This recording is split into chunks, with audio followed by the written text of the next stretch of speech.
Le nouveau mécanisme de distribution d'aide alimentaire voulu par Israël à Gaza a viré au chaos. Des milliers de Gazaouis se sont précipités contre les grillages, une personne aurait été tuée et 48 autres blessés par des tirs de l'armée israélienne. On vous explique. Le 27 mai 2025 a eu lieu la première distribution d'aide alimentaire organisée sous l'égide des États-Unis et d'Israël. Le plan a été élaboré par la Gaza Humanitarian Foundation, une organisation spécialement créée en janvier pour repenser la livraison de nourriture à Gaza.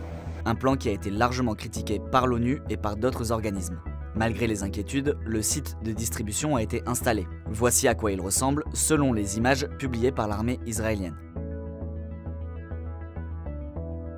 Il se trouve ici, dans la zone la plus isolée de la bande de Gaza, à Rafah, au cœur d'anciennes terres agricoles et de ruines.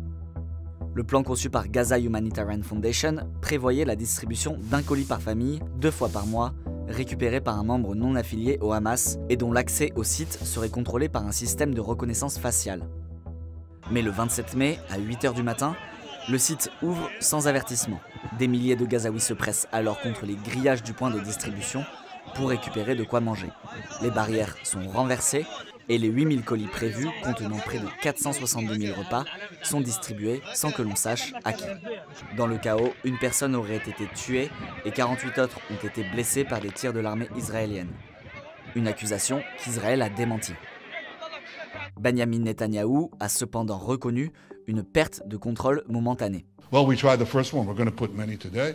There was some loss of control momentarily. Happily, we brought it back under control. L'ONU a, elle, dénoncé une opération chaotique, indigne et dangereuse. Depuis le 2 mars 2025, les autorités israéliennes ont imposé un blocus humanitaire à Gaza. La levée de ce dernier, le 19 mai, a été minimale, avec l'entrée de quelques camions de nourriture pour enfants.